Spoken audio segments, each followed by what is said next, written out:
Hey guys, tonight we begin with something a little darker. A time of plagues, punishments, and pottage. We're diving into what life was really like during the Middle Ages. Forget the castles and chivalry Hollywood sold you. The truth?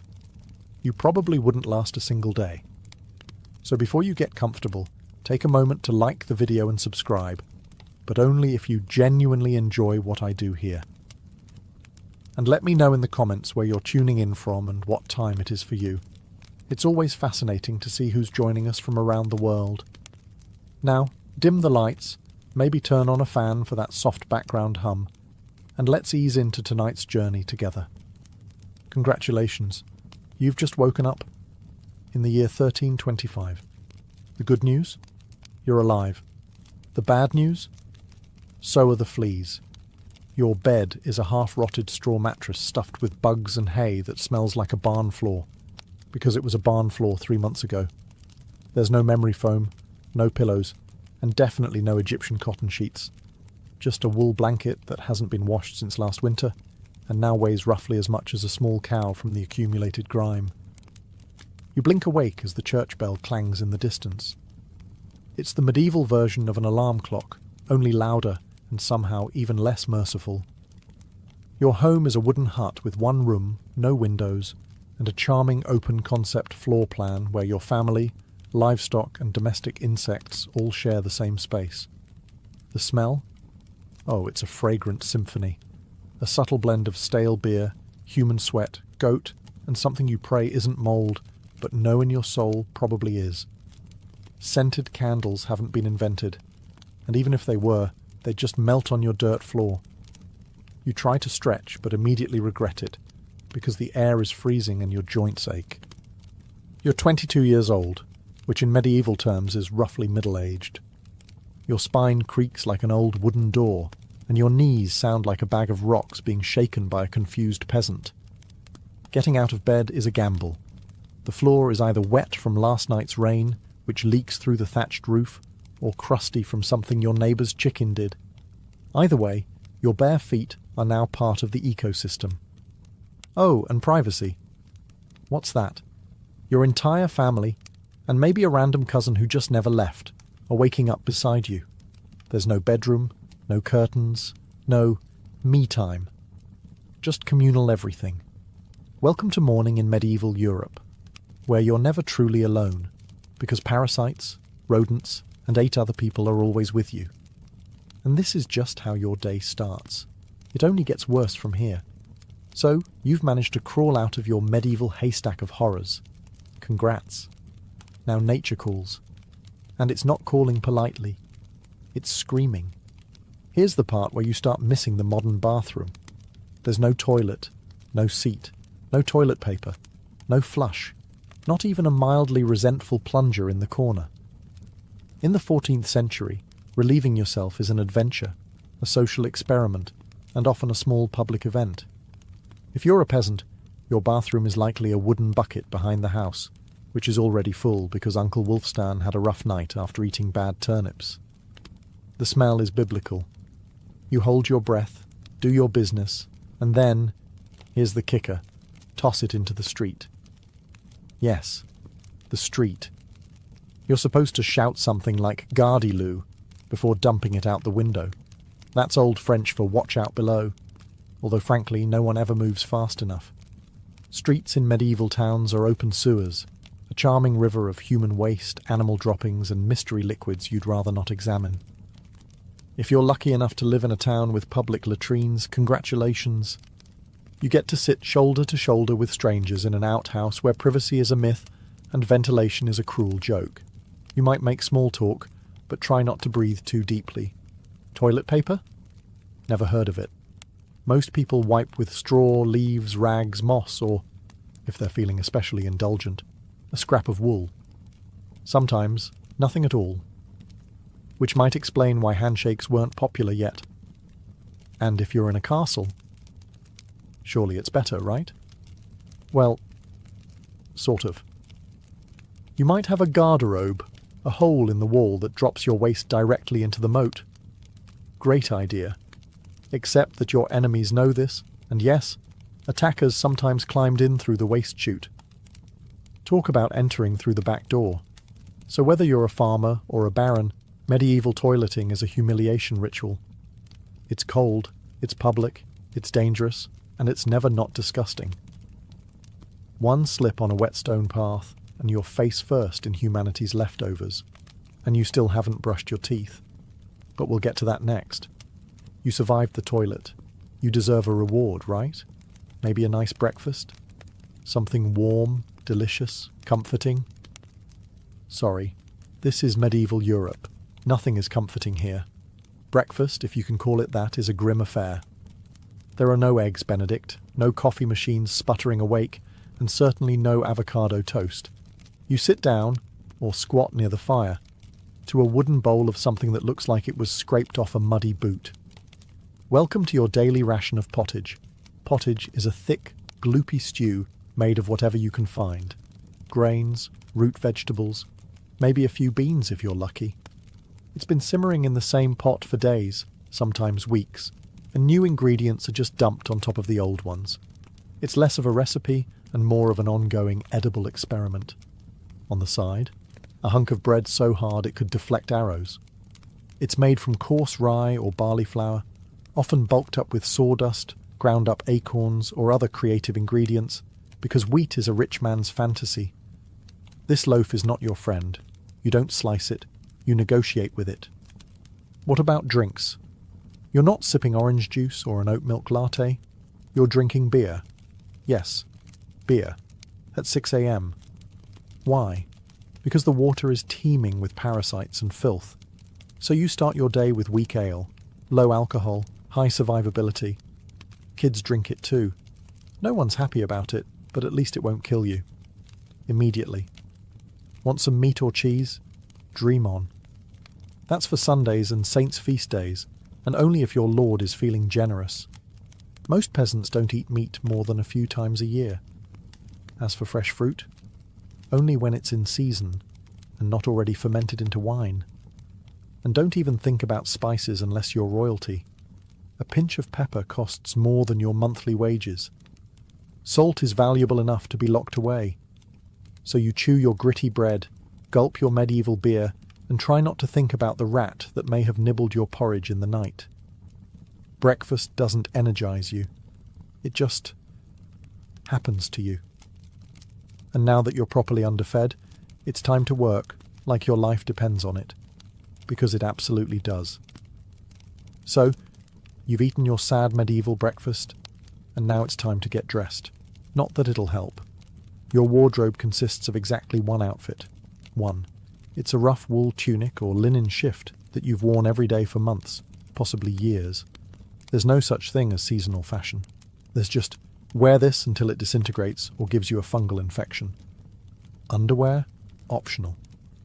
If you're lucky, maybe a linen undertunic. If you're not, well, you're going commando under layers of scratchy, sweaty wool, all lovingly stitched together by someone who probably had no idea what a seam was supposed to look like. There's also no washing machine, no soap, and absolutely no dry cleaner in sight. So your clothes are stained, stiff, and scented, like a compost pile that's been left to marinate in a pigsty. Even if you wanted to wash them, it's not easy.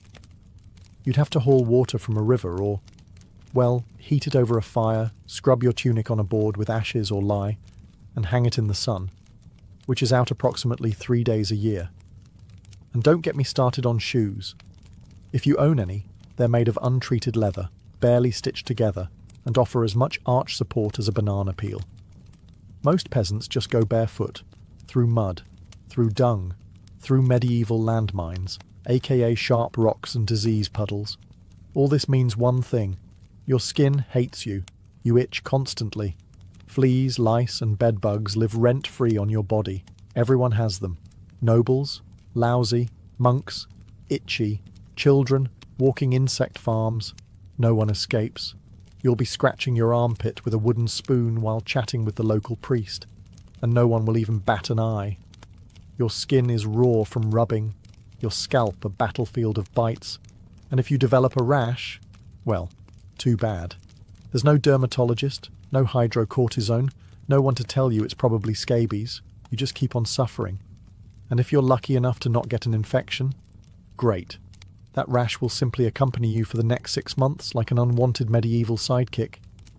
Now that you're dressed in misery and wrapped in discomfort, it's time to head outside and start working yourself to death. Now that you're fully dressed in itches and damp wool, it's time to flash that morning smile. Except, you don't. Because in the Middle Ages, smiling is a dangerous game. Not emotionally, dentally. There's no toothbrush, no toothpaste, no mouthwash, no floss. The concept of oral hygiene is about as popular as bathing, which is to say, not very. Some people might chew on a twig or rinse with wine or vinegar, but for the most part, your teeth are on their own, and they're not doing well. By the time you hit your mid-20s, your smile looks like something pulled from a haunted crypt. Cavities are rampant, gums are swollen. And those aren't just food stains on your teeth. That's decay.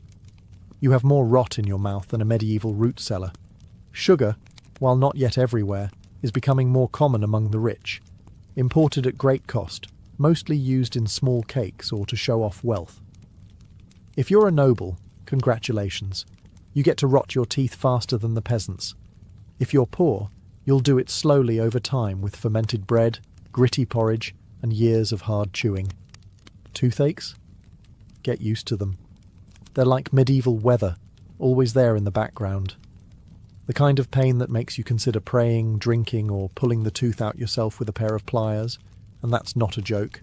That was the actual treatment. Dentists didn't really exist, but barber surgeons did. Yes, the same guy who cuts your hair is also pulling your molars out by candlelight with an iron hook and zero anesthesia. Infected tooth? Hope you like fevers, because without antibiotics, it can easily turn into sepsis and kill you. From a toothache. That's right. The same thing that sends us to a pharmacy today could be your funeral in the 1300s, and there's no relief on the social front either. Kissing? Good luck. Halitosis, bad breath, is everywhere. If you're single, you're not judged by your smile. You're judged by your land and your livestock. In short, your mouth is a battlefield, and it's losing the war. Now that your teeth are throbbing, let's head outside. Because your real job, the one that will break your back, is just getting started. Time to head to work. Except there's no office, no desk, no coffee break, and no chance of promotion. Your job, if you're like 90% of the population, is simple. Don't die while labouring for someone else's comfort. You're a peasant. Congratulations. That means you work the land that belongs to a lord who probably doesn't remember your name. You rise with the sun and stop only when it disappears behind the trees. Your tools? A wooden hoe, a rusty sickle, and whatever bones are still intact in your body. There's no weekend. There's no clocking out. There's only sunrise to sunset, 6 days a week.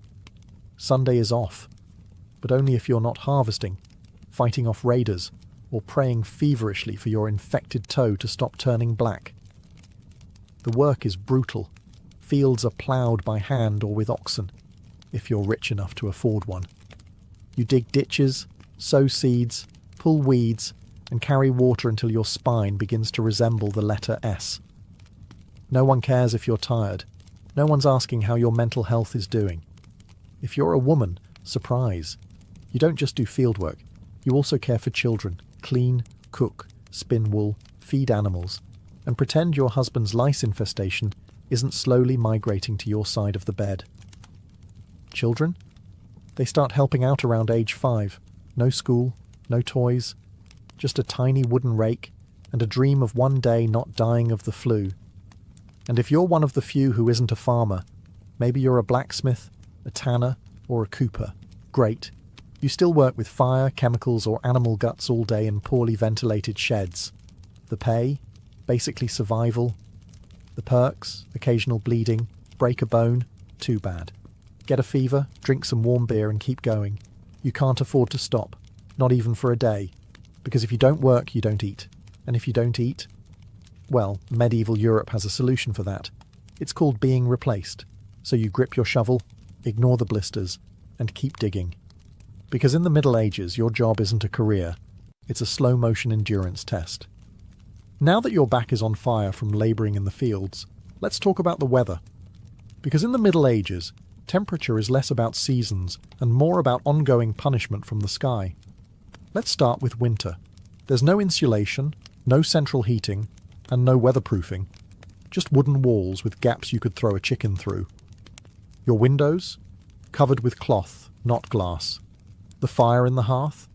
Nice in theory, but you don't have enough firewood to keep it going because wood is expensive, and gathering it from the forest is sometimes illegal.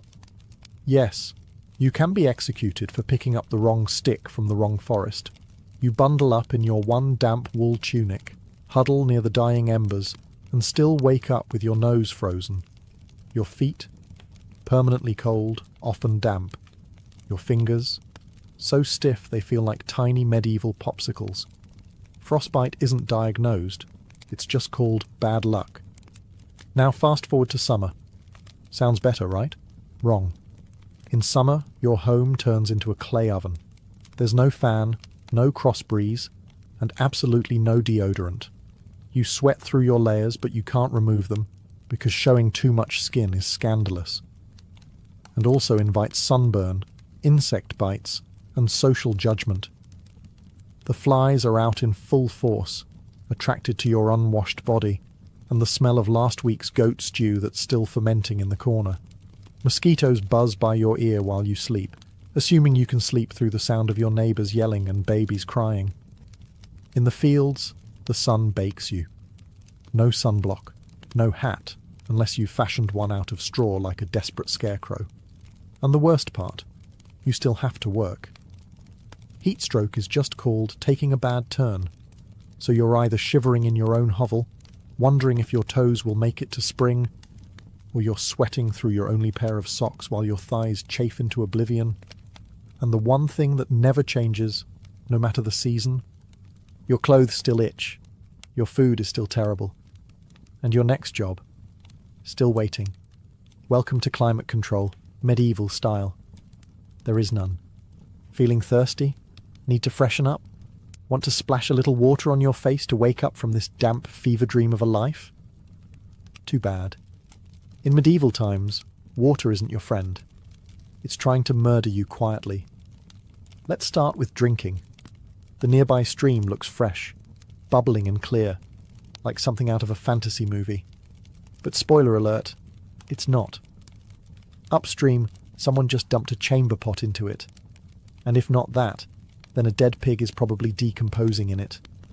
Parasites, bacteria, and the entire microbial army of medieval Europe are waiting in every sip. That's why people drank beer. Yes, beer, even children. But before you imagine medieval kids doing keg stands, understand that it was small beer, weak in alcohol, strong in survival. Brewing boiled the water, so it was safer than whatever flowed through the town ditch. Wine was another option. If you were rich enough to afford it, and unconcerned with functioning properly before noon. What about bathing? Surely water was used for cleaning. In theory, yes. In practice, absolutely not. See, back then, people believed bathing actually opened your pores and let the disease in. That's right. Washing yourself was considered medically risky. You were cleaner, apparently, if you never removed the protective layer of filth caked onto your skin. Communal bathhouses did exist, but they quickly gained reputations as places for gossip, scandal, and sometimes full-on medieval extracurriculars. So naturally, the church got involved and shut many down. Even if you did want to bathe, it was a full production. You'd need to fetch water from the well, boil it over a fire, fill a wooden tub that leaked, and then pray no one else in the house used it before you. Or worse, after. And rainwater? Collected in open barrels where birds poop, insects breed and moss thrives. Sounds refreshing, doesn't it? So whether it's going in your mouth, on your body, or onto your crops, water in the Middle Ages is less of a life source and more of a gamble. One wrong gulp, and you're spending your final days sweating in a straw bed, clutching your stomach, and contemplating all your life choices. Next time you sip tap water, raise a glass for our ancestors.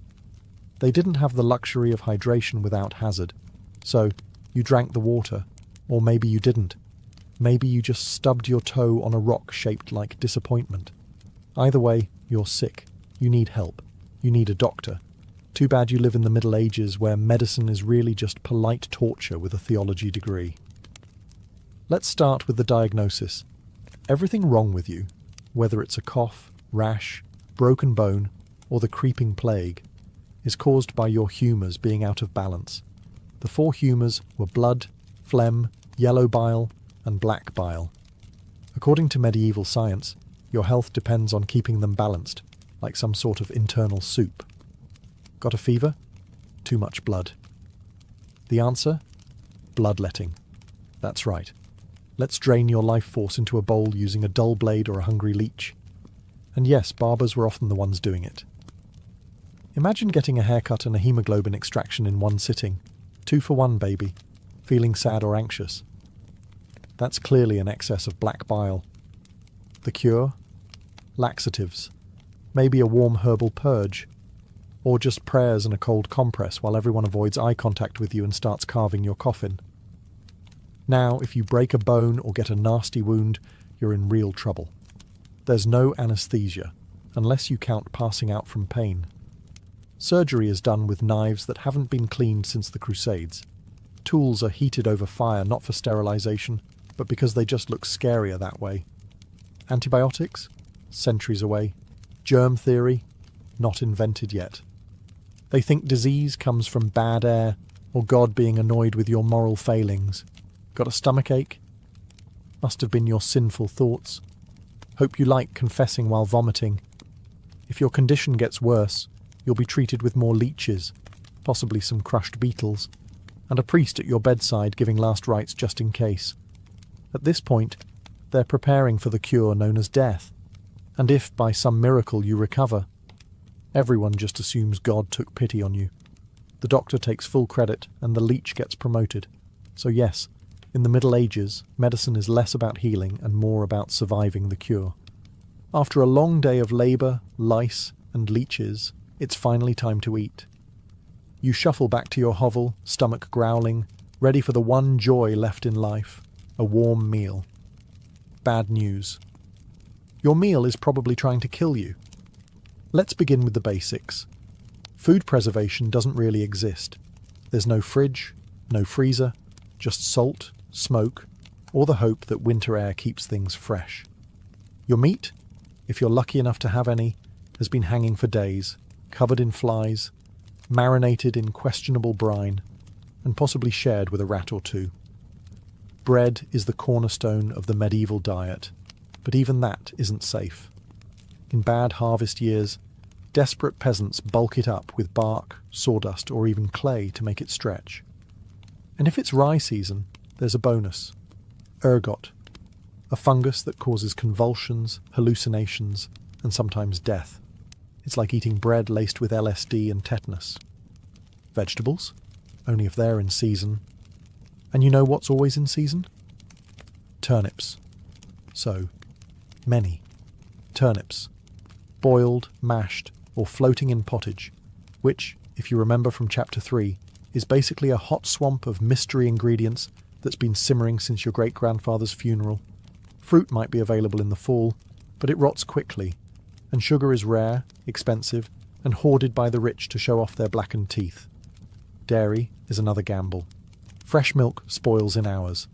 Butter and cheese fare better, but they're loaded with bacteria.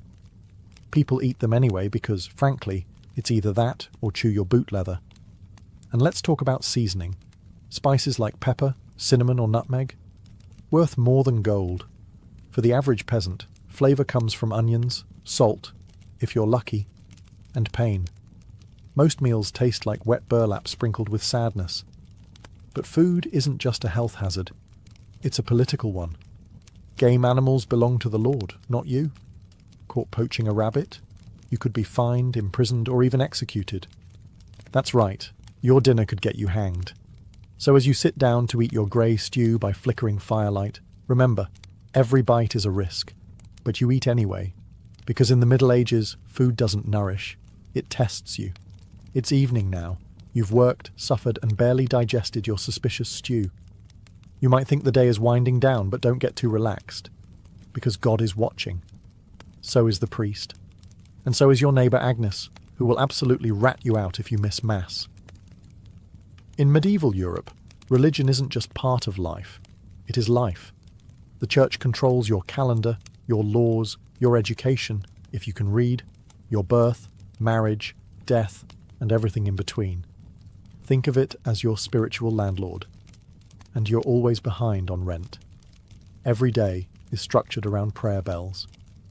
The town church bell rings in the morning, noon, and night. Not because people need reminders, but because missing prayer is a sin. Forget to bow? Sin. Eat meat on a Friday? Sin. Think about your neighbour's wife in that one dream? Double sin. And yes, hell is very real. Vividly real. Priests describe it in glorious detail. Rivers of fire, lakes of boiling blood, demons with pitchforks and eternal wailing. If the plague doesn't scare you, eternal damnation definitely will. You can't read the Bible yourself because it's written in Latin, a language reserved for monks, clergy, and that one noble kid who's too good for dirt. You rely on the church to interpret everything for you.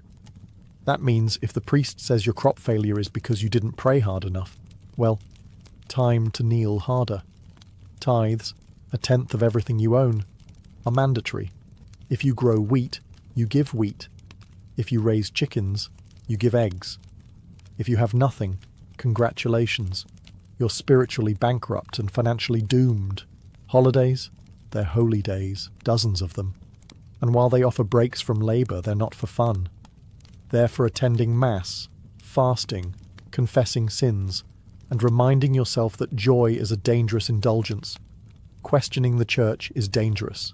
Heretics are burned. Witches are drowned. Blasphemers are flogged. And skeptics are quickly reformed. So you go through the motions. You chant. You bow. You pray that your soul, after enduring this dirt-covered life, might finally land in paradise, assuming the priest likes you. Because in the Middle Ages, God may be merciful. But the church? Not so much. If you thought being a medieval peasant was rough, try doing it as a woman. All the filth, famine, and fear, plus childbirth, subservience, and social invisibility.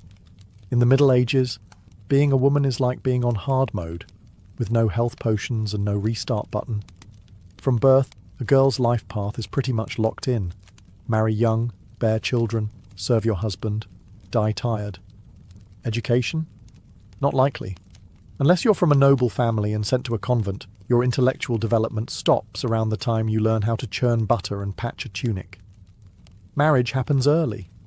Really early. It's not weird to be betrothed at 12 and pregnant by 14. It's not about love. It's about land, livestock, and alliances. Your opinion? Not required. Once married, you're basically your husband's property. Your job is to produce heirs, feed everyone, keep the house running, and not complain.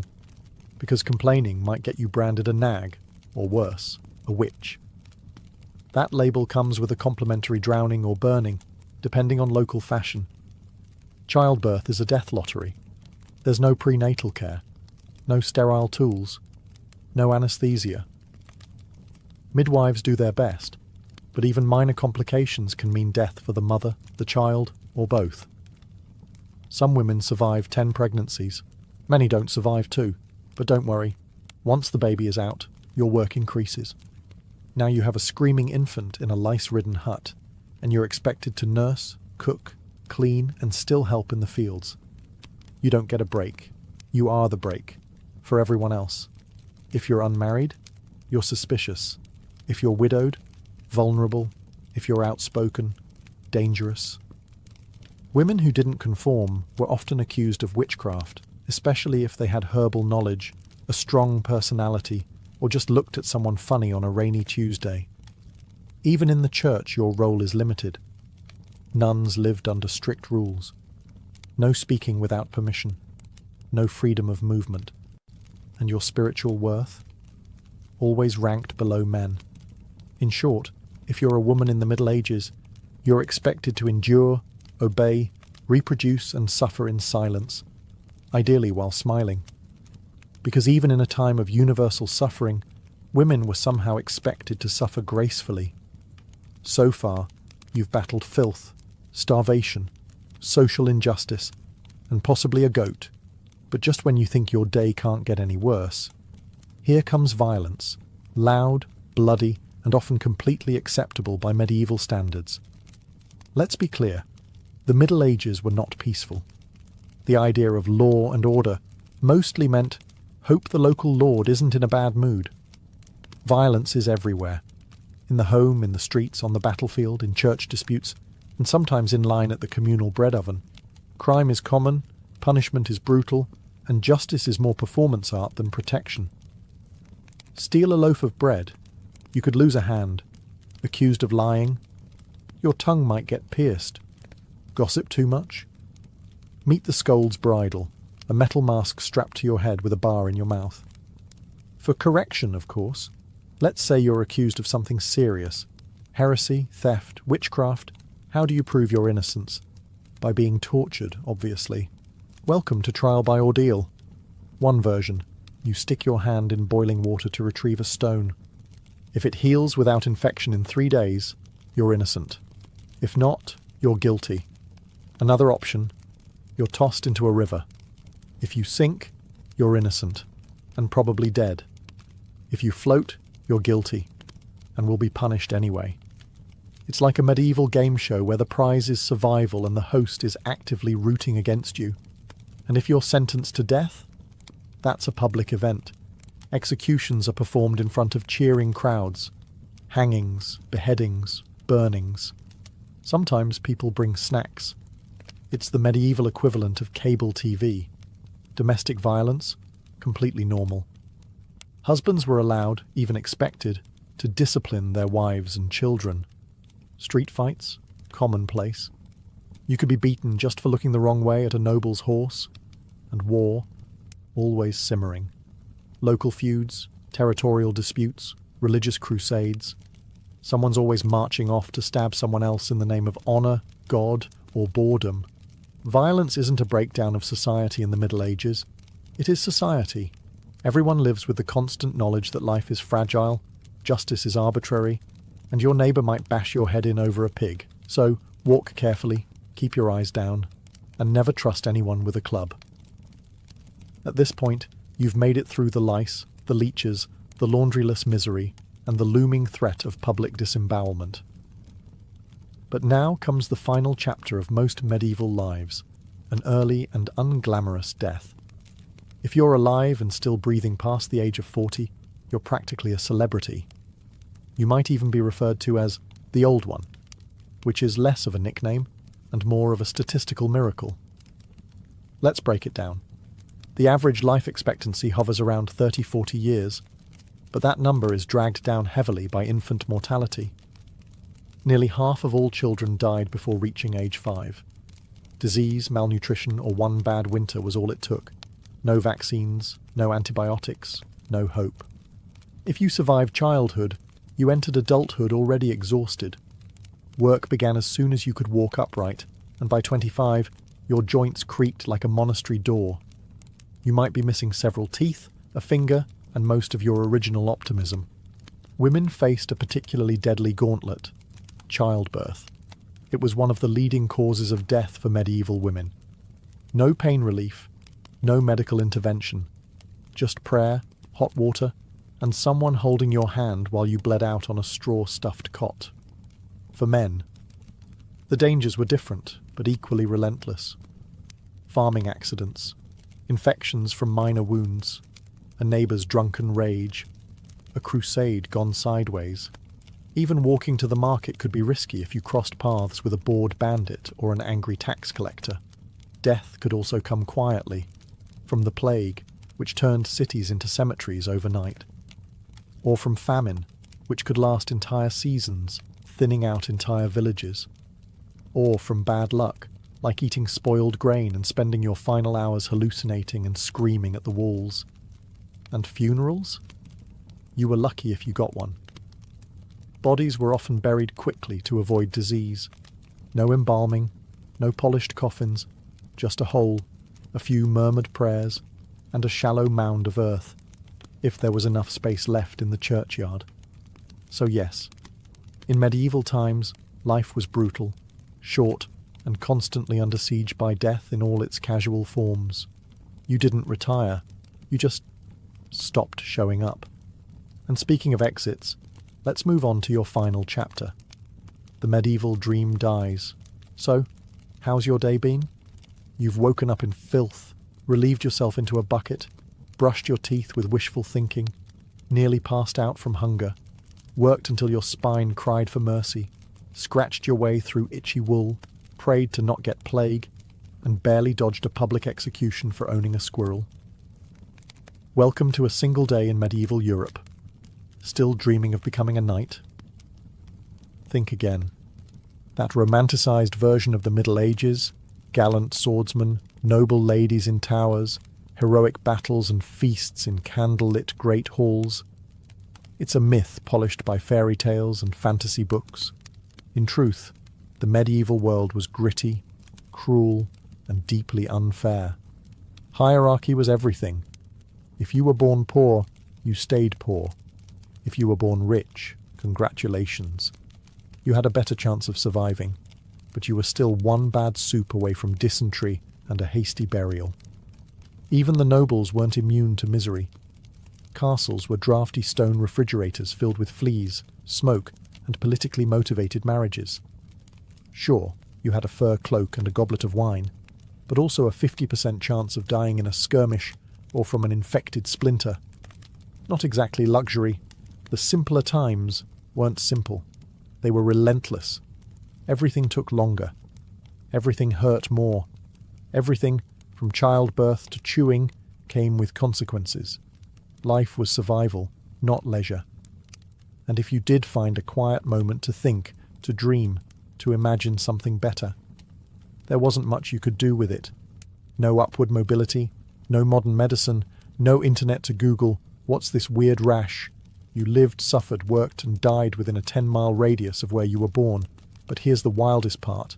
Through all of this, people still laughed, sang songs, told stories, fell in love, and found meaning. Not because life was easy, but because humans are stubborn like that. Even in the darkest chapters, they made space for light. So tonight, when you slip into your clean bed with indoor plumbing, antibiotics, and central heating, maybe say a quiet thank you to the modern world, and to your ancestors who fought rats, famine, and feudalism, so you wouldn't have to.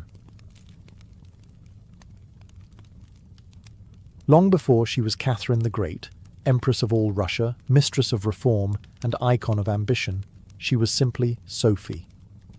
Born Sophie Friederike Augusta von Anhalt-Zerbst in 1729, she was the daughter of a relatively obscure German princely family. Her tiny duchy in Pomerania offered little in terms of power, but Sophie herself. She had something no title could provide: razor-sharp intelligence, relentless charm, and a quiet, burning hunger for greatness. Her upbringing was strict. Her mother, Johanna, was cold and calculating, not a warm, nurturing figure, but a social climber obsessed with status. Sophie's father, a Prussian officer, was more distant than disciplinary. From a young age, Sophie learned to walk the fine line between obedience and cunning.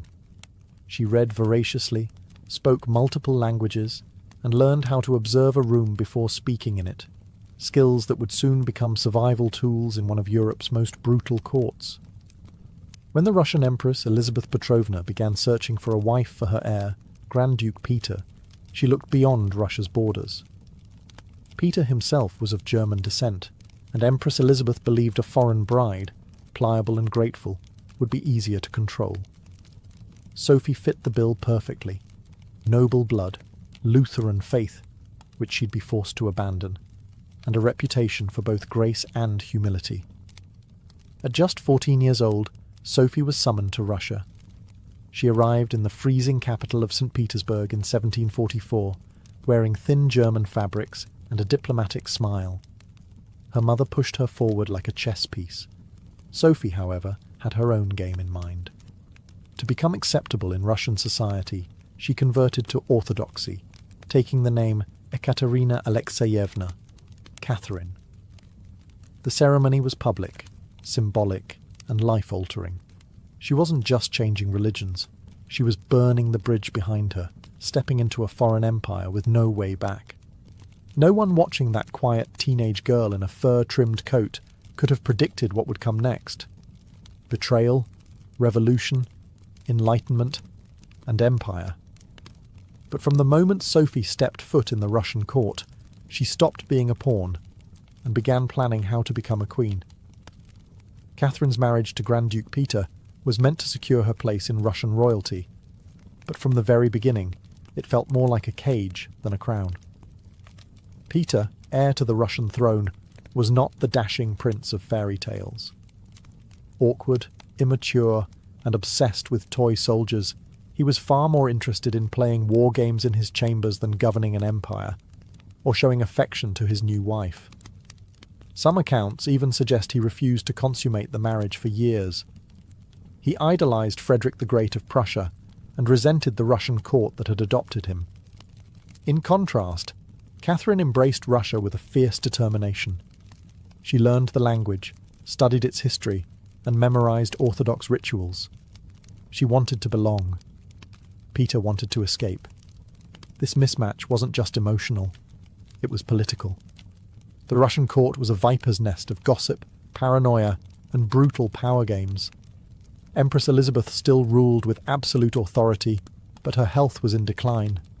Everyone knew a transition was coming, and everyone had an agenda. Catherine was watched constantly. Her letters were read, her friendships monitored, and her every move scrutinized. She couldn't trust her husband, her mother, who was still whispering in her ear on behalf of foreign interests, or even her servants. In this world, alliances could turn into accusations overnight. But Catherine was no fool. She learned to play the court's games quietly, cultivating allies in the shadows. She charmed military officers, made friends with scholars, and developed a reputation for dignity and restraint, a stark contrast to her husband's childish tantrums and open contempt for Russian traditions. Behind closed doors, Catherine began reading Enlightenment thinkers like Voltaire and Montesquieu. While others saw her as a young consort, she was building a vision, not just for herself, but for Russia, a nation of strength, education, and reason. But there was one problem. The longer Peter lived, the longer Catherine remained in limbo, a powerless wife to a man unfit to rule. So she waited, observed, and planned. She knew the Russian throne wouldn't be inherited. It would have to be taken.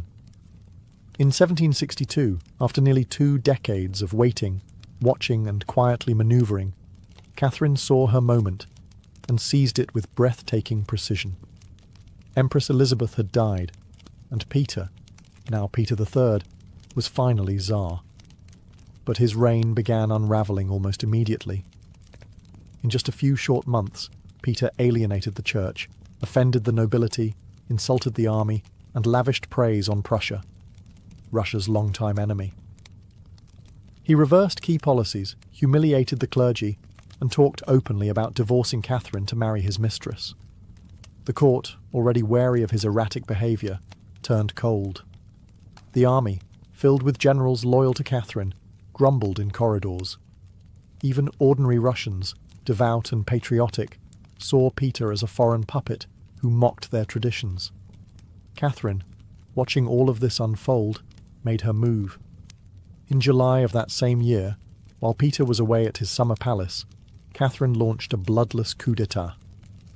Supported by key military officers, including her lover Grigory Orlov and his influential brothers, she rode through St. Petersburg in full regalia, was proclaimed Empress Catherine II, and won the allegiance of the powerful Imperial Guard.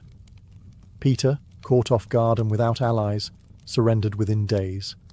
He was taken into custody, and shortly after, found dead under mysterious circumstances. Officially, it was reported as a hemorrhoidal colic. Unofficially, it was murder.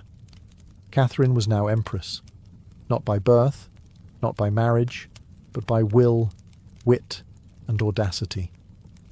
It was unprecedented. A foreign-born woman with no legitimate claim had taken the Russian throne without a single battle.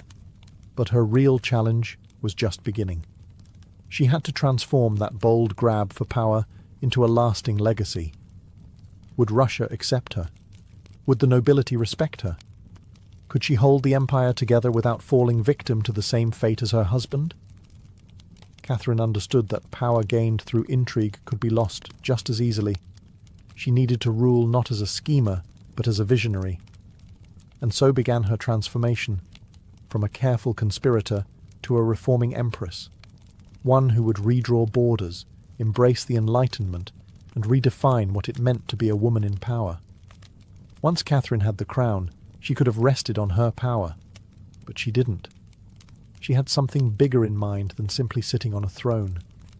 She wanted to transform Russia, and not just militarily or politically, but intellectually.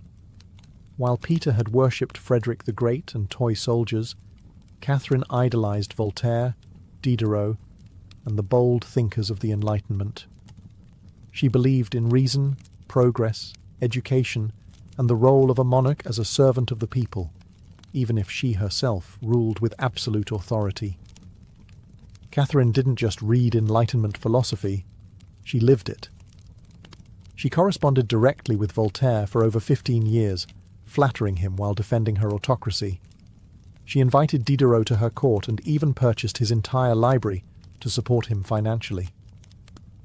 Behind closed doors, she pored over legal texts, debated reforms, and crafted policies to modernize the empire. Her early reign was filled with efforts to codify Russian law. She formed the Legislative Commission in 1767, an ambitious project intended to rewrite the entire legal code of Russia.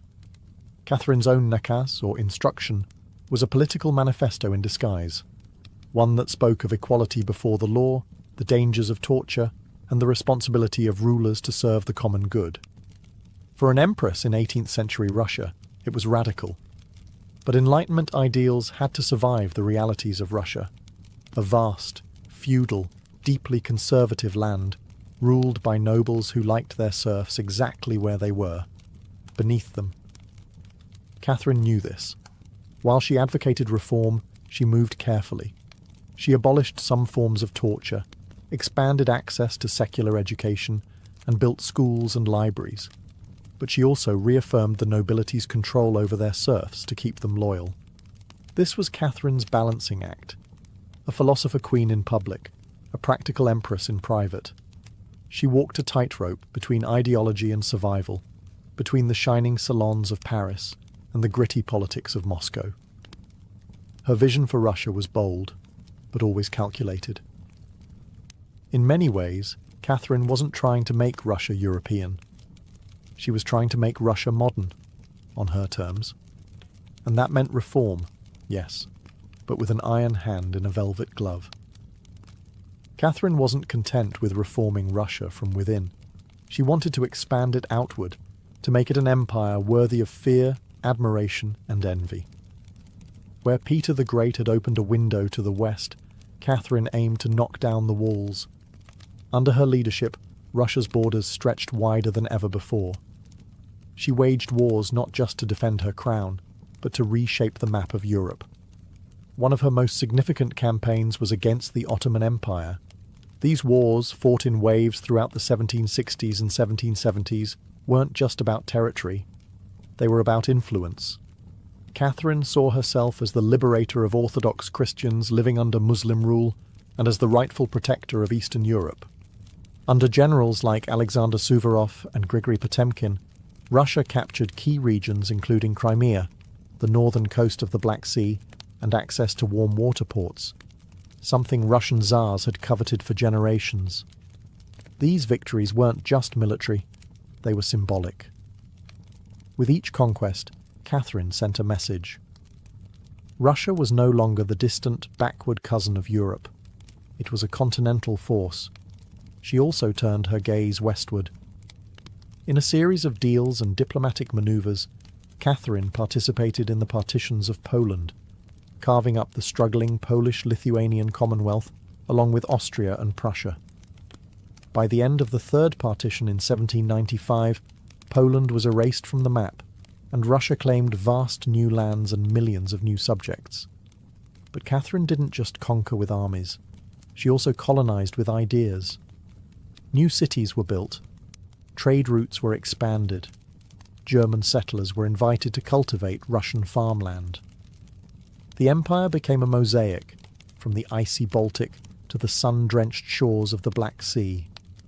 And through it all, Catherine remained the central force, reading reports, issuing orders, and personally overseeing the shape of her expanding empire. Critics would accuse her of being power-hungry, even imperialistic. But to Catherine, expansion wasn't ambition, it was destiny.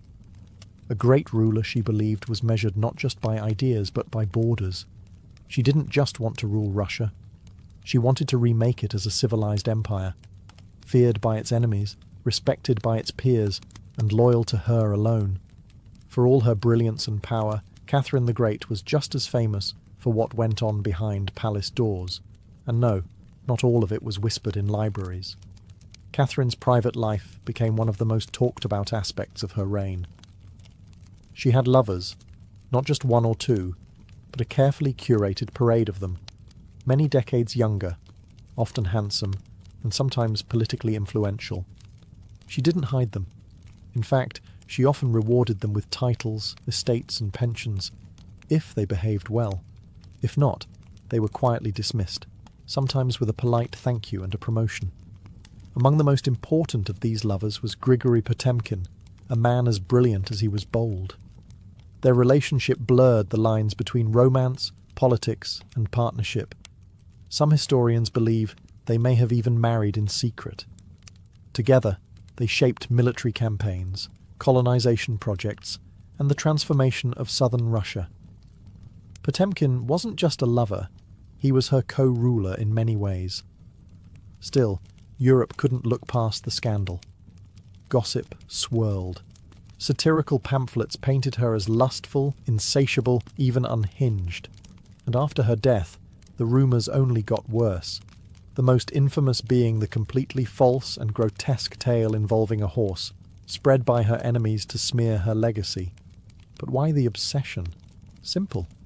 Catherine was a woman who wielded power unapologetically, and in a world where female rulers were expected to be either saintly virgins or tragic figures, she refused to play the role. She lived, loved, and ruled on her own terms, and that made her dangerous. Ironically, while her critics painted her as immoral, Catherine herself was deeply philosophical about love and sexuality. She believed pleasure was a natural part of life, and that personal relationships didn't have to threaten public responsibility. She separated emotion from governance, a feat few male rulers managed. In reality, her liaisons were often strategic. She surrounded herself with men who were loyal, capable, and politically useful. And when they ceased to be, she let them go, usually with a smile and a generous retirement. Catherine's love life didn't weaken her rule. It was part of her strategy, a blend of passion and power that made her unforgettable, envied and feared.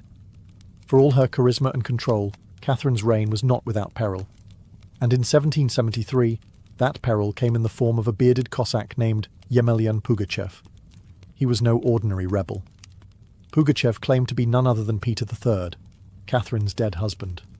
According to him, he had survived the coup and now returned to reclaim the throne from the German usurper. It was absurd. Peter was long gone. But to Russia's oppressed and exhausted lower classes, the claim didn't need to be true.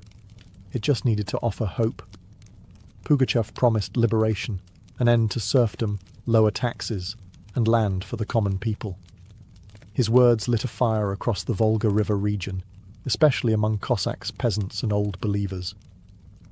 In a time when the gap between nobles and serfs had widened brutally, his promises sounded like salvation. The Pugachev rebellion became the largest peasant uprising in Russian history. Towns were taken, fortresses fell, nobles were slaughtered. For a terrifying moment, It seemed as if the empire itself might fracture. Catherine was shaken. This wasn't a foreign war she could win with cavalry and treaties. This was a revolt from within. Her own people, rising against the system she ruled. But Catherine didn't panic. She acted. She dispatched professional military forces to crush the rebellion, ruthlessly.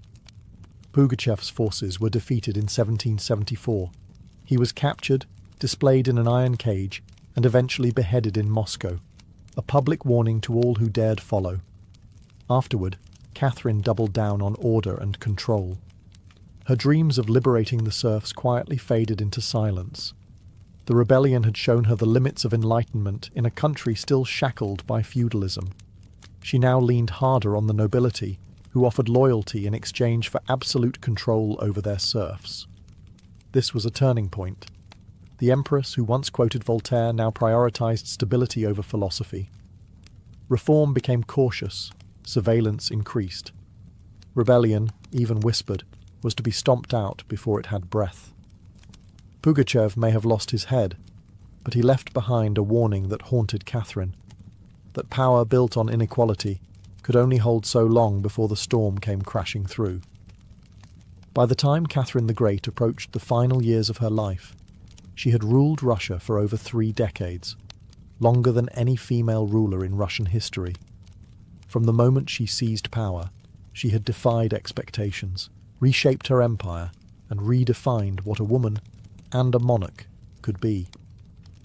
Under Catherine's reign, Russia became a true European powerhouse. Its territory expanded by over 200,000 square miles, swallowing Crimea, parts of Poland, and stretches of the Black Sea coast. These weren't just military wins, they were strategic pivots, securing warm water ports and reshaping trade. But her legacy wasn't only drawn on maps. Catherine left a cultural mark as well.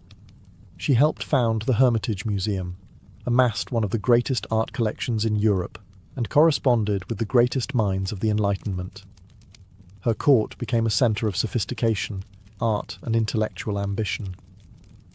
In a country often viewed as backward by Western Europeans, Catherine put Russia firmly on the cultural map. She modernized education, founding schools for girls, and promoted the printing of books. She introduced smallpox inoculation to Russia, even publicly receiving the vaccine herself, an act of scientific bravery in her time. Yet, her reign was also one of contradictions. While she admired Enlightenment ideals, she never freed the serfs. In fact, she extended serfdom deeper into Russia's territories. Her reforms, while impressive, remained mostly top-down, designed to polish the empire without truly transforming its foundations. Still, Catherine's rule brought stability and ambition. She understood that power was not inherited. It was crafted, managed, and constantly defended. She ruled not by divine right, but by force of will, political brilliance, and relentless calculation. She was called many things: a usurper, a tyrant, a reformer, a seductress. But above all, she was effective. When she died in 1796, Russia was wealthier, larger, and more formidable than it had been in centuries. She left behind a throne secure, an empire expanded, and a legend that would endure for centuries. Catherine didn't just reign, she ruled, with intellect, strategy, and an unapologetic grip on history. And in doing so, she became more than an empress. She became a myth. For all her power, expansion, and enduring legacy, Catherine the Great was still, at her core, a woman navigating a man's world and reshaping it in her image. Behind the imperial portraits and state decrees was someone deeply aware of how precarious her position was. She was not born Russian. She came to the throne through a coup. She ruled an empire that didn't want a woman in charge, and yet she not only endured, she thrived. Catherine was never content to be ornamental. She read constantly, wrote endlessly, and never stopped learning. Her daily schedule was intense. Hours of reading reports, corresponding with foreign powers, editing state papers, and managing a court filled with rival factions. She wasn't content to simply sit on the throne. She worked the throne like a stateswoman born to it. She was also, in many ways, lonely. She surrounded herself with courtiers, lovers, and artists, yet wrote in her memoirs of how few people she could truly trust. Her son Paul, whom she distrusted and kept away from state matters, grew into a man she feared would undo all her progress. Her greatest emotional partnership, with Grigory Potemkin, faded into deep friendship, but his death in 1791 left a wound that never truly healed. Catherine crafted her image carefully. She understood the power of narrative, and wielded it better than most monarchs of her age. She posed as Mother of Russia, enlightened monarch, warrior empress, and lover of the arts. But beneath those roles was a woman who had endured rejection, betrayal, scandal, and rebellion, and kept going. When she died in 1796, she left behind an empire transformed, but also questions. Could she have done more to end serfdom? Were her Enlightenment ideals compromised by politics? Was she more reformer or ruler? History remembers her by the title she never gave herself, the Great. It wasn't because she was flawless, or kind, or just. It was because she took power and wielded it on her own terms, in a time and place where women weren't supposed to have any. She didn't just wear the crown, she rewrote what it meant to deserve one. In the humid depths of the Chiapas jungle in southern Mexico, the ruins of Palenque whisper stories from the ancient Maya world. Towering temples rise above the canopy, their limestone faces eroded by time, but still brimming with secrets. And in 1994, one of those secrets revealed itself. A team of Mexican archaeologists, led by Fanny Lopez Jimenez, was surveying Temple 3, a relatively modest pyramid, next to the more famous Temple of the Inscriptions, the burial site of the mighty king Pakal the Great. Temple 3 wasn't expected to hold much, until they noticed something odd, a sealed, hidden chamber beneath the structure. No looters had touched it. It was pristine.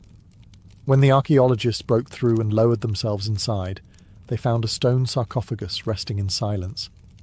The air was heavy with the weight of centuries. As they opened the lid, red dust rose like smoke. Brilliant, shocking red. The interior was covered in powdered cinnabar, a toxic mercury sulfide used ceremonially by the Maya. And lying within that crimson cloud was the skeleton of a woman. She had been buried with care and reverence. Her bones were fragile but intact, her skull still wearing a jade mask, and her body surrounded by funerary offerings. Necklaces, diadems, ear spools, all crafted from jade and shell. Everything about the burial screamed royalty.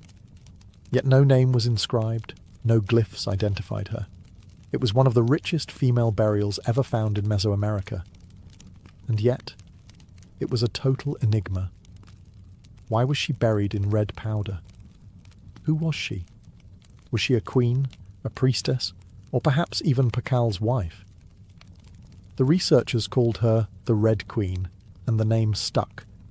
But even with modern forensics, they couldn't say for sure who she was, only that she had lived around the 7th century, during the golden age of Palenque. Unlike most Maya tombs, hers had been hidden, untouched, and purposefully isolated. Her burial wasn't just ceremonial, it was spiritual. This woman wasn't meant to be remembered with words. She was meant to be remembered through ritual, through colour, and through the mystery she left behind. The most haunting feature of the Red Queen's tomb wasn't her jade jewellery, or the silence of the sealed chamber. It was the red dust. A thick layer of powdered cinnabar covered everything. The sarcophagus, the walls, her bones, even the offerings around her. It clung like blood to stone. To the Maya, this was no accident. Cinnabar, made from crushed mercury sulfide, was one of the most sacred and dangerous substances in the ancient world. Its vibrant red colour wasn't just visually striking, it symbolised blood, rebirth, and the life force that connected the human and divine realms. Red was sacred. It was the colour of sunrise, of sacrifice, of life emerging from death. And it wasn't just symbolic, it was spiritual. Covering the dead in cinnabar was a ritual meant to transform the body, preserving it not for eternity, but for transition. In Maya belief, death wasn't the end. It was a passage, a crossing into another cosmic layer. And so the Red Queen, whoever she was being prepared not just for burial, but for deification. But there's another layer to this. Cinnabar is toxic. Repeated exposure can lead to mercury poisoning, tremors, hallucinations, even death. The Maya likely didn't understand the chemistry, but they felt its potency. It was volatile, powerful, dangerous. To bathe a corpse in it was to declare this person was no ordinary mortal. In Palenque, very few were buried with cinnabar. Pakal the Great, the mighty king whose pyramid dominates the site, was one. His body, like hers, was also saturated in the red powder. That detail alone drew speculation. Was the Red Queen his wife? His mother? Or someone of equal divine status? Her skull had been placed on a layer of jaguar skin, another sacred symbol. Around her, bone needles, obsidian blades, and miniature jade figurines hinted at rituals performed either during her life or in her honour at death. Every part of her burial told a story without words, a story of power cloaked in secrecy, a woman prepared to cross into the underworld, not in silence, but in ceremony, drenched in the colour of sacrifice. Surrounding the Red Queen's crimson-drenched remains was a world of silence, broken only by the gleam of jade, shell, and obsidian. These were not mere ornaments. They were offerings, each one carefully chosen to accompany her on the journey to the Maya afterlife, the Xibalba. At her sides were jade necklaces, heavy and cold, their polished surfaces still radiant after 300 years underground. Jade was not just beautiful, it was sacred. The Maya considered it a symbol of eternal life. It represented the green of maize, the vitality of the jungle, and the breath of the gods. Only the elite were buried with jade. For the Red Queen, it covered her chest, wrists, and ears, a clear sign that in life she wielded influence, perhaps even divine favour. One of the most haunting objects was the jade funerary mask, placed delicately over her face. Unlike the golden death masks of Egypt, this one was subtle, constructed from dozens of tiny mosaic tiles, arranged to mimic the contours of her skull. The mask served a ritual function, to protect the soul, to preserve identity, and to present her as divine in the eyes of the gods. Scattered near her bones were bone needles, obsidian blades, and shell artifacts. These could have been tools of ritual or symbols of her status, as priestess, healer, or royal matriarch. One bone pin was engraved, faint but purposeful, a small echo of her voice lost to time. At her feet and along the edges of the tomb were ceramic vessels, still sealed, likely once filled with offerings, food, drink, or incense to sustain her spirit beyond death. The Maya believed the afterlife was a journey, dangerous, layered, filled with challenges. These items weren't luxuries, they were necessities. To modernize, the tomb feels intimate, not overloaded, but intentional. There was no gold, no chariots, no pomp, just items chosen with spiritual weight. It was a map for the soul. Through these treasures, we glimpse how the Maya understood death, not as finality, but as a transition of power. The Red Queen wasn't buried to be forgotten. She was being prepared to ascend. For all the grandeur of her tomb, the Red Queen left behind one haunting void. No name. No inscriptions adorned her sarcophagus. No glyphs on the walls identified her. She was clearly someone powerful. But who? From the moment her tomb was opened, scholars began trying to connect the dots. The most compelling theory? That the Red Queen was Tsakbu Ajau, the wife of Kinich Janab Pakal, known today as Pakal the Great, the most famous ruler of Palenque. Tsakbu Ajau was more than just Pakal's consort. She was born into nobility and married into Palank's royal dynasty at a young age. She bore at least 3 sons, all of whom held high status, and she played a key ceremonial role during her husband's reign. If anyone could be buried with such honor, it was her. Supporting this theory was the tomb's location, just a few feet away from Pakal's own grand burial in Temple of the Inscriptions. The proximity suggests a deliberate pairing, husband and wife, rulers even in death. And then there's the cinnabar. Only 2 burials in Palank were found with such intense cinnabar coverage, Pakal and the Red Queen. It's unlikely this was coincidence. But here's where the mystery deepens. DNA tests were conducted on both sets of remains in hopes of confirming the connection. But the results? Inconclusive. The woman's bones showed no direct maternal link to Pakal, but that didn't rule out a spousal relationship. After all, marriage does not require shared blood. Some have argued she could have been Sakkuk, Pakal's powerful mother, who ruled Palank before he came of age. Others suggest she may have been a high priestess, or a sister, or a royal ancestor whose name has simply been lost to history's erosion.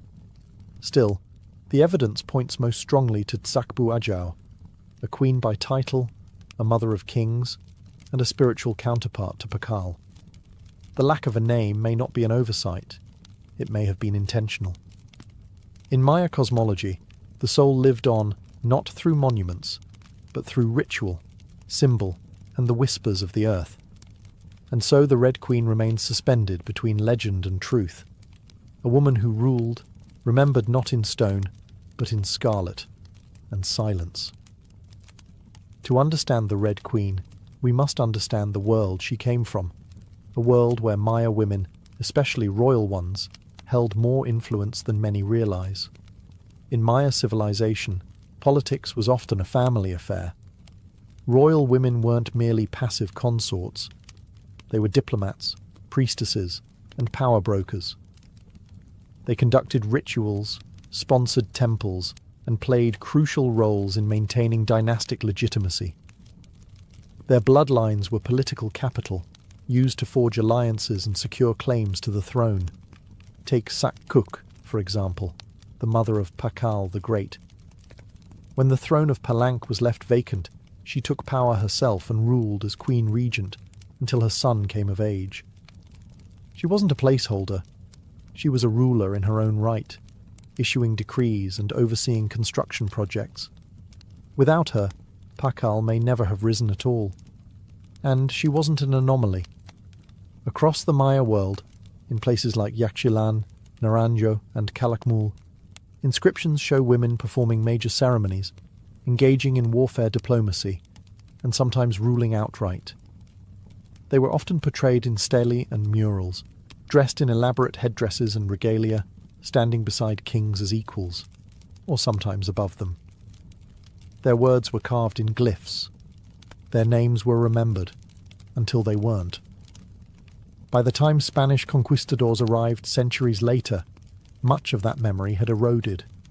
The colonial lens saw native women as silent figures in a male-dominated world, but the archaeology tells a different story, one of complex gender roles, where power was negotiated, not simply inherited.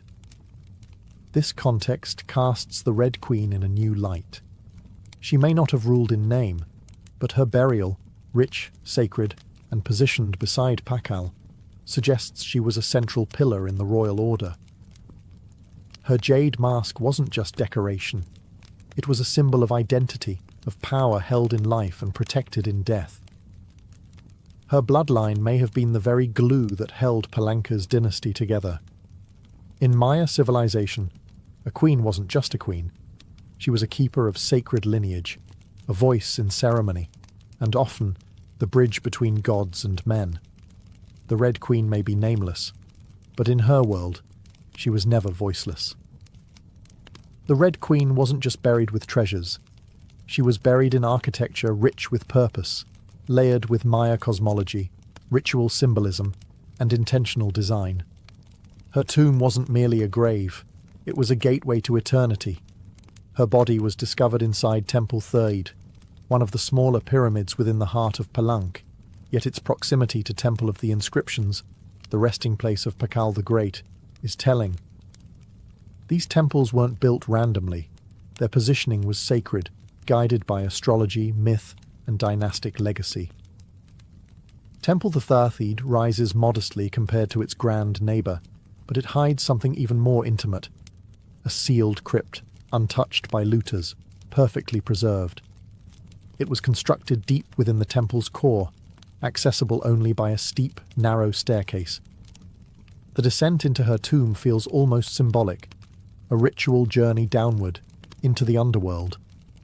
The chamber itself is stark, made of cut stone, sealed tightly for over 1,300 years. No glyphs or murals cover the walls, no ornate carvings tell her story. But perhaps that silence is intentional. This was a space not for the living to interpret, but for the dead to transform. At the centre, her sarcophagus sits like an altar. Crafted from limestone, it echoes the grand stone coffin of Pakal next door. While Pakal's lid is famously engraved with scenes of cosmic rebirth, the Red Queen's tomb is more subdued. The focus is inward, on the body, on the cinnabar, on the ritual of death itself, and yet there are subtle architectural cues that hint at meaning. The tomb is aligned east to west, a symbolic path mirroring the sun's journey from life to death. The chamber is small, but powerful. It feels deliberate, personal, a sacred enclosure for someone revered. Maya temples were cosmological tools, bridges between the heavens, the earth, and the underworld. To be buried in one was to be elevated beyond the human realm. The Red Queen's eternal home wasn't an afterthought. It was a carefully constructed shrine, a place where death became transformation. Her bones rest in stone, her essence in cinnabar, and her legacy in the architecture itself. A temple that speaks without words, telling us she mattered. To the ancient Maya, death wasn't the end. It was a threshold, a sacred passage into the underworld, known as Xibalba. And for someone like the Red Queen, this crossing was not only spiritual, it was political, cosmological, and deeply ritualized. Burial rituals were carefully choreographed events, rooted in myth and meant to guide the soul through the treacherous layers of the underworld. Maya texts and iconography tell us that Xibalba was no peaceful afterlife. It was a maze of darkness, rivers of blood, trials, and gods of death. Only those properly buried, ritually prepared, and spiritually equipped could make the journey successfully. The Red Queen was buried wrapped in cinnabar, encased in stone, and surrounded by offerings, all signs of an elite burial. But there's more. The presence of bone needles and obsidian blades in her tomb hint at auto-sacrifice rituals, possibly symbolic tools representing rites she had performed in life, or that were reenacted at her burial to empower her spirit. Her funerary mask, carefully assembled from jade tiles, was not simply decorative. It may have served as a spiritual vessel, preserving her face and identity as she journeyed into the afterlife. In Maya belief, the face was a mirror of the soul, and the soul needed to be recognized by the gods. The ceramic vessels surrounding her may have once held chocolate, maize, water, or even pulque, to nourish her in the next world. Other items, like stingray spines or shell trumpets, could have represented spiritual tools, calls to the gods, or tokens of ritual communication. Burial wasn't just a goodbye. It was a transformation. The Maya believed in cycles, death as seed, burial as planting, and the afterlife as rebirth. Kings and queens were often seen as earthly incarnations of gods, and in death they returned to those divine origins. The Red Queen, covered in the colour of blood, entombed in a pyramid and honoured with offerings, was being prepared for rebirth, not as a mortal, but as a being tied to the sacred order of the cosmos. Her burial wasn't the end of her story, it was the beginning of her legend. Just a few steps away from the Red Queen's final resting place lies one of the most iconic tombs in Mesoamerica, that of Kinich Janab Pakal, known simply as Pakal the Great. His burial inside the Grand Temple of the Inscriptions is celebrated for its artistry, scale, and deeply spiritual symbolism. But what makes the Red Queen's tomb so extraordinary is not only what was inside, it's where it was found. Her sarcophagus was hidden within Temple 3, directly adjacent to Pakal's monument. In a city like Palanque, where every temple was carefully positioned to reflect cosmic principles, this closeness was no coincidence. It was intentional, a statement etched in stone. Many scholars believe the Red Queen was Tzakbu Ajao, Pakal's queen and trusted consort. While her tomb lacks inscriptions, the similarities between their burials are striking. Both wrapped in cinnabar, both entombed in pyramids, both buried with jade, and both treated with extreme reverence. These rituals mirror each other, as if two halves of a sacred narrative. Pakal's lid famously depicts him falling into the underworld tree, a cosmic scene of death and rebirth. The Red Queen's simpler tomb contains no such iconography, but the symbolism lies in the pairing itself. If Pakal represented the sun, journeying through the underworld at night to rise again, then the Red Queen may have represented the moon, the feminine force that follows its own mysterious path in the sky. Together, they embodied a cosmic duality, masculine and feminine, king and queen, sun and moon, order and ritual. In Maya mythology, rulership was not singular, it was relational. Harmony in the cosmos required balance, and that balance extended into the dynastic court.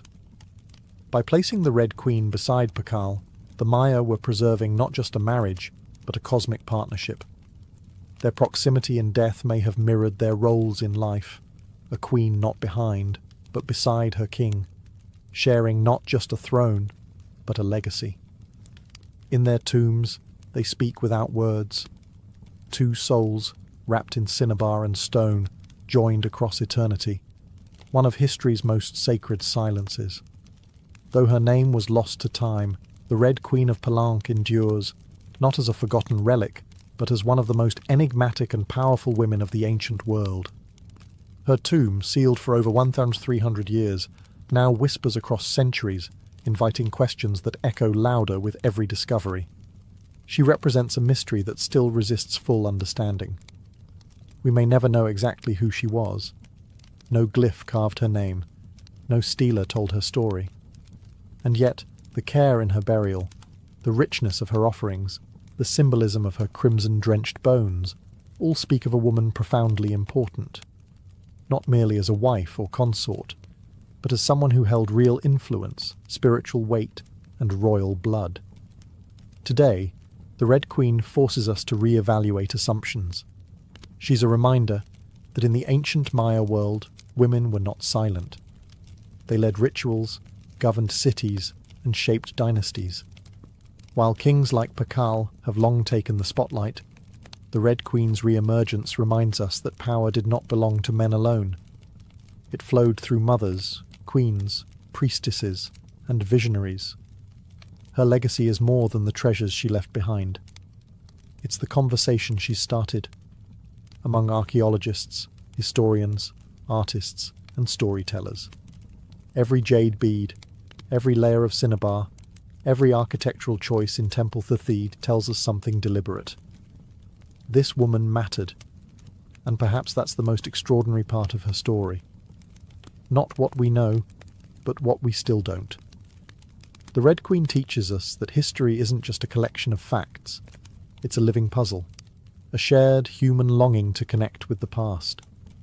In that sense, her legacy is still unfolding. She lies wrapped in red, the colour of life and sacrifice, of blood and rebirth.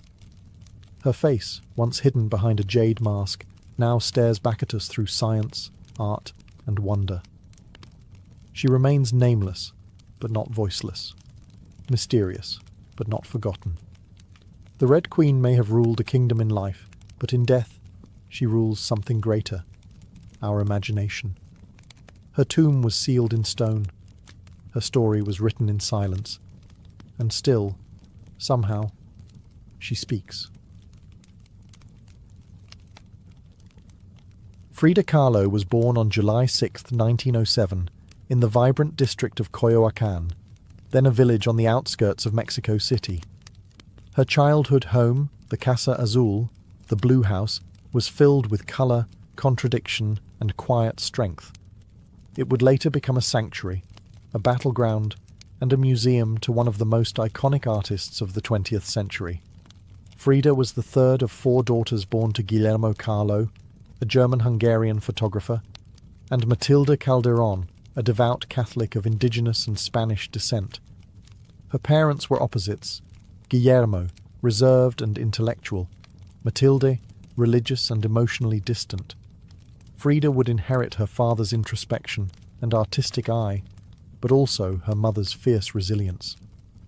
As a child, Frida was imaginative, outspoken, and bold.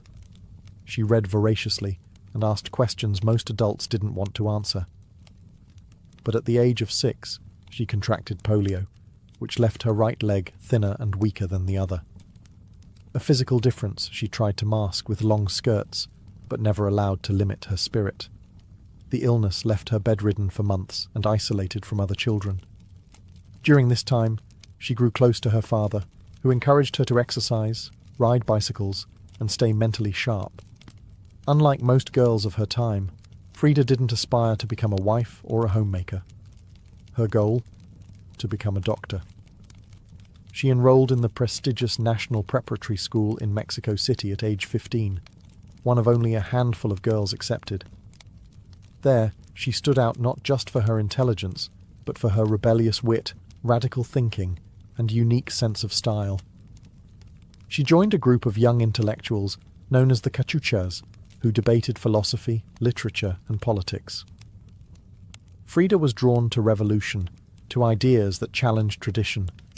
But even in those early years, before the bus crash that would define her body, and before the fame that would define her legacy, Frida Kahlo was already painting herself into the world, with sharp edges, unapologetic ideas, and an identity too big to fit inside anyone else's expectations. She wasn't just growing up in Coyoacán, she was preparing to remake herself entirely. On September 17, 1925, Frida Kahlo's life was split in two: the girl she had been and the woman she was forced to become. That afternoon, she boarded a wooden bus with her boyfriend, Alejandro Gomez Arias, after school. They were laughing, teasing each other, and probably arguing. Frida never did anything halfway. But moments later, the bus collided with a streetcar, and in an instant, her future unraveled into pain, metal, and silence. The crash was horrific. The streetcar crushed the bus against a wall, splintering wood and flinging passengers. Frida was impaled by an iron handrail. It entered her left hip and exited through her pelvis. Her spinal column fractured in 3 places. Her right leg shattered, her foot dislocated. Her collarbone and ribs broke. Her shoulder was dislocated. Her abdomen was pierced. She was just 18 years old. A man covered her with a borrowed overcoat. Someone else noticed her body was sparkling, not from blood, but from the gold powder she had been carrying in a pouch. It had exploded on impact, dusting her broken form in what looked like glittering ash. Frida was taken to the Red Cross hospital and underwent numerous surgeries over the following months.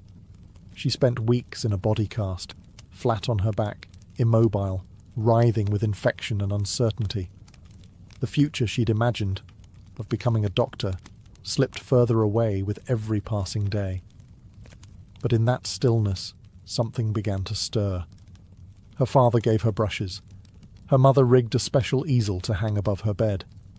A mirror was placed on the canopy so she could see herself.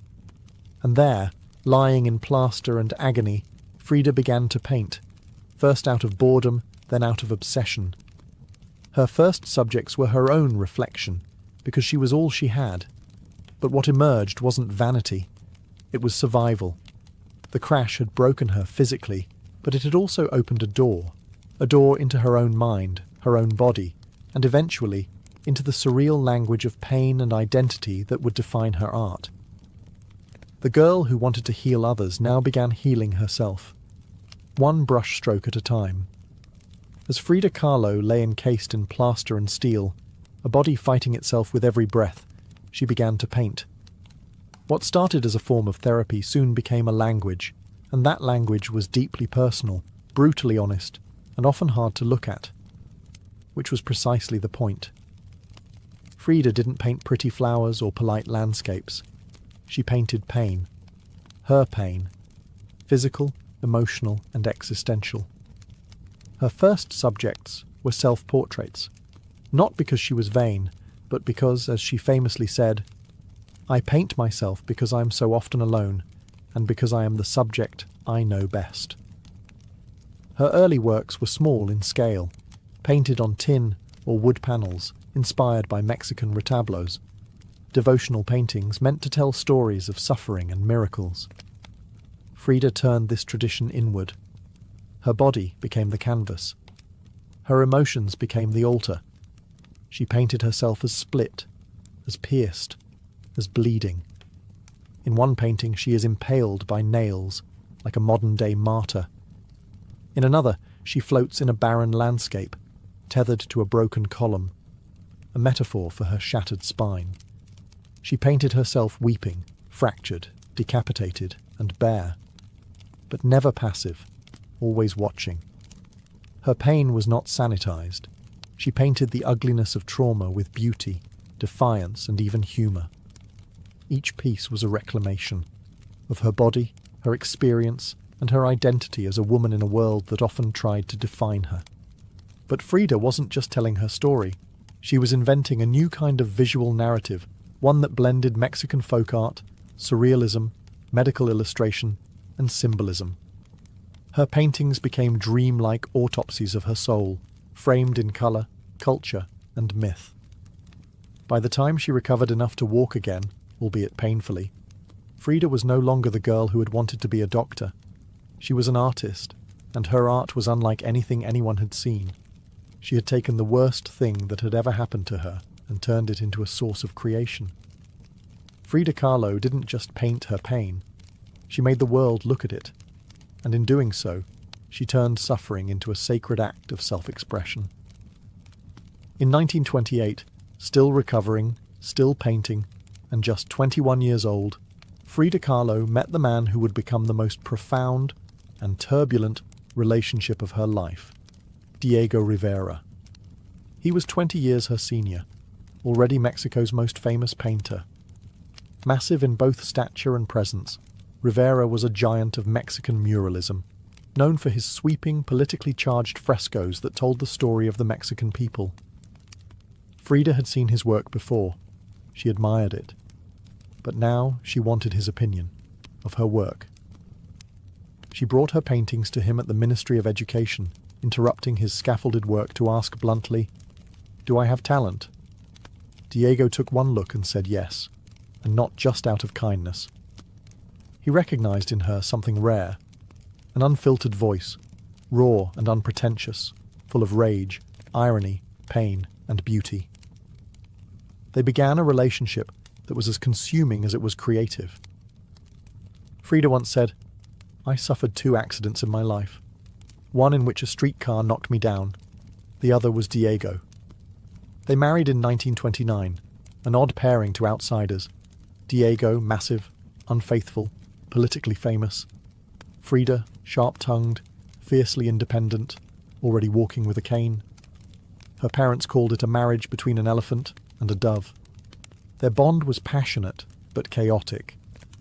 Diego supported her art and encouraged her growth as a painter, but he was also endlessly unfaithful, even with Frida's own sister, Cristina.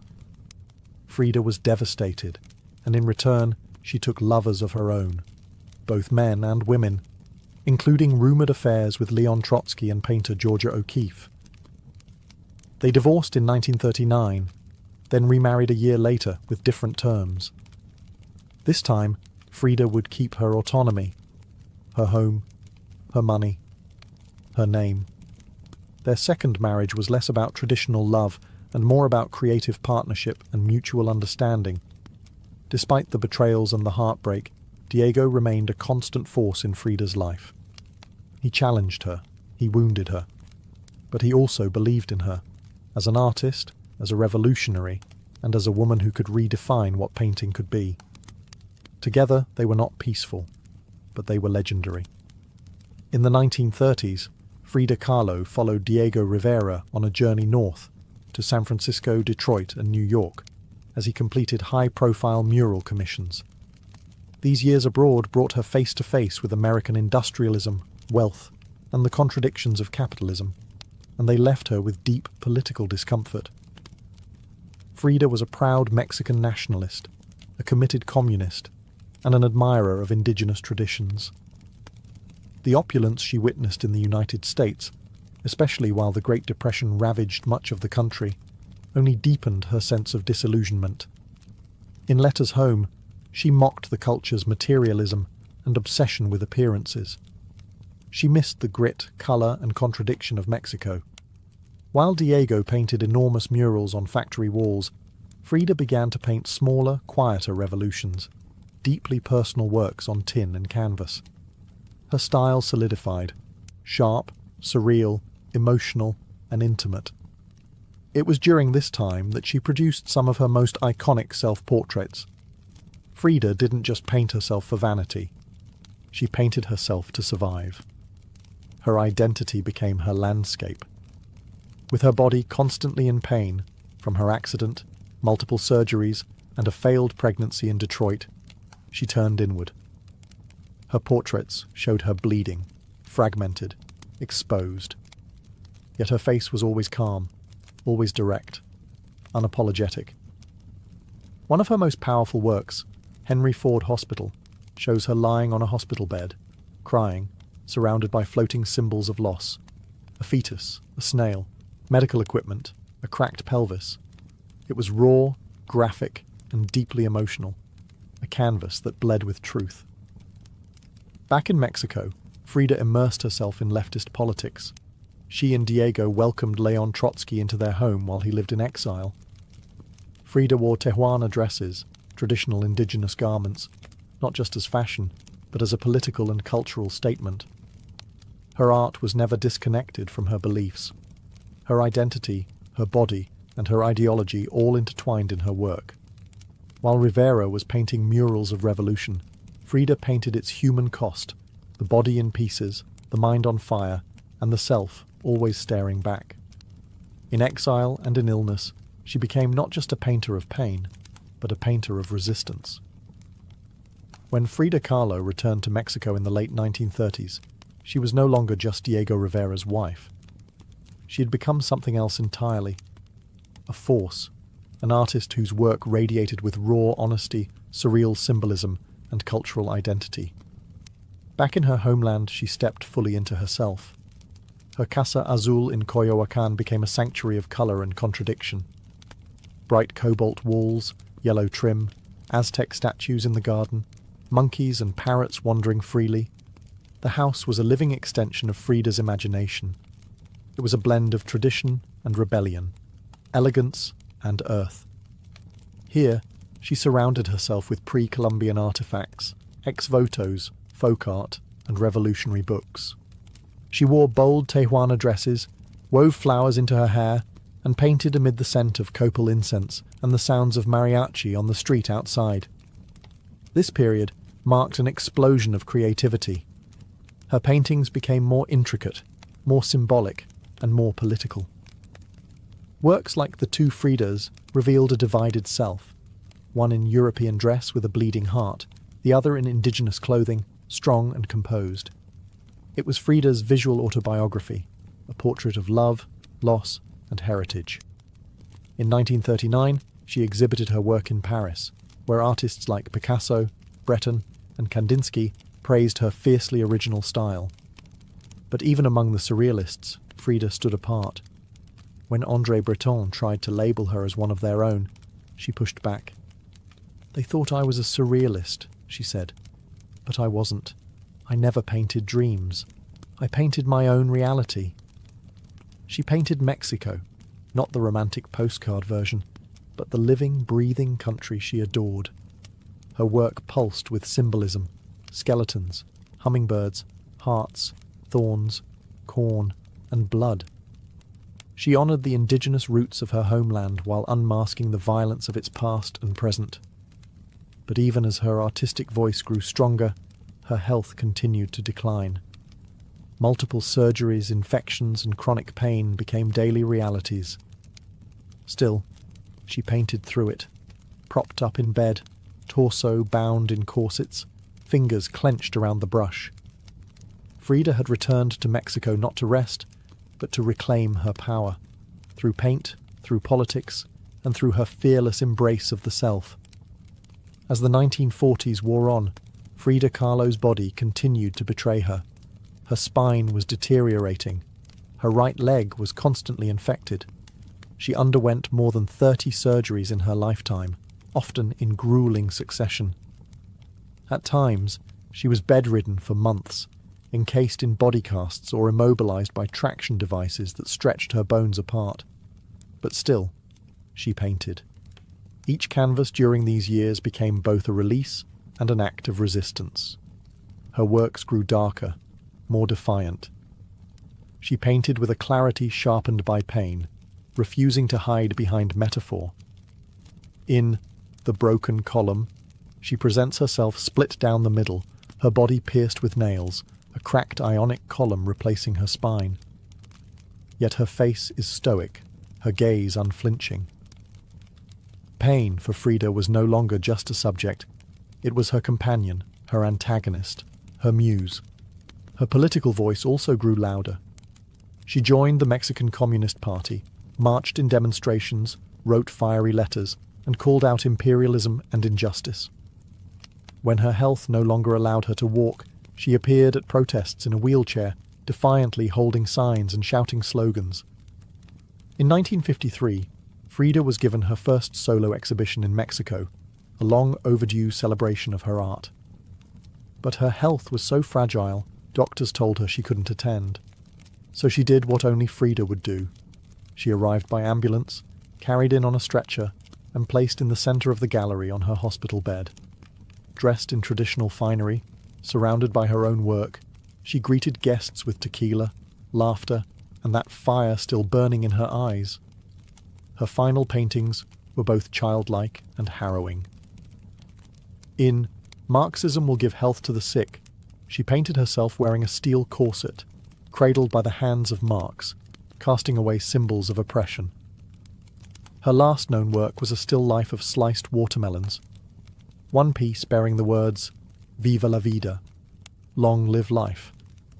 Even in the face of death, she remained defiant, joyful, and political. Frida Kahlo's last portraits weren't just self-portraits. They were acts of revolution, painted in pain, but always signed with life.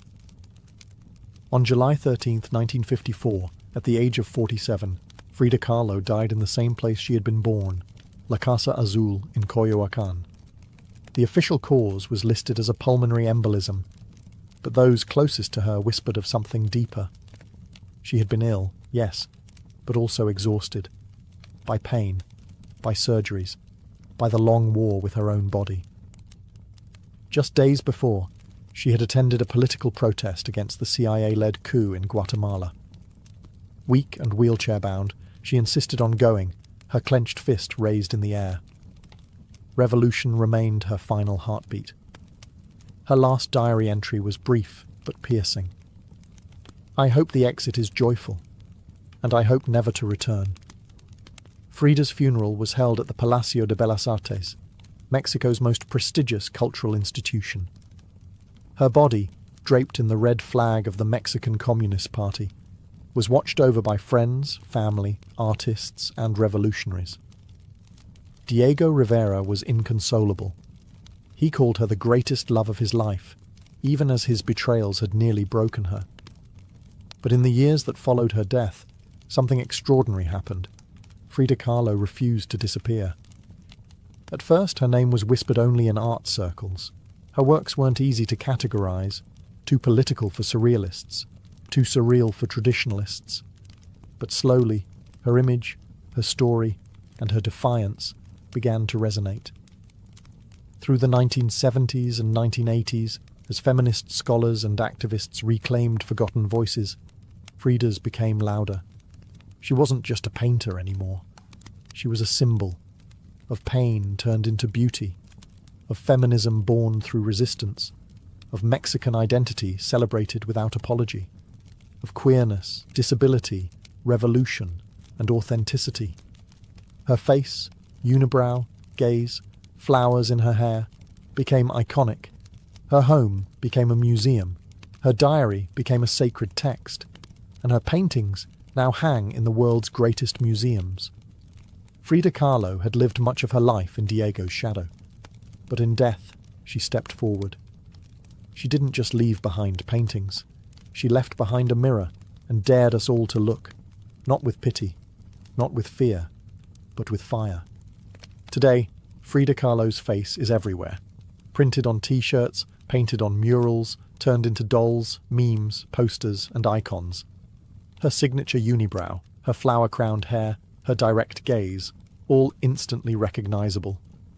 But what makes her legacy powerful isn't just that people know her face, it's that they recognize the truth behind it. Frida didn't try to be flawless.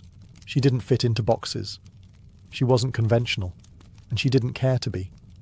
In a world that demands perfection, she gave us realness. Raw, messy, vibrant, angry, joyful, contradictory realness. She celebrated what made her different: her disability, her queerness, her politics, her culture, and turned it into art that transcended borders and decades. She's become more than an artist. She's a global symbol of defiance, feminism, cultural pride, and creative resistance. For queer communities, she's a fearless bisexual icon who lived openly and unapologetically in a time that demanded silence. For women, she's a reminder that power doesn't require permission. For disabled artists, she's proof that pain can fuel the brush, not stop it. And for Mexico, she's a daughter reclaimed, fierce, folkloric, and forever part of the national soul. Her paintings, once dismissed as too strange or too personal, are now among the most revered in the world. Works like The Two Fridas, Self-Portrait with Thorn Necklace and Hummingbird, and The Broken Column aren't just seen, they're felt deeply by anyone who has ever suffered and needed to turn that suffering into something sacred. She lived in the margins and turned them into centre stage. She embraced contradiction. A communist who wore gold, a woman betrayed who loved again, a body in pieces with a soul unbreakable. And through it all, she painted, not just with colour, but with conviction. Frida Kahlo never asked to be a symbol. She simply told the truth about herself, and in doing so, told the truth for millions of others who had never seen themselves reflected in art before.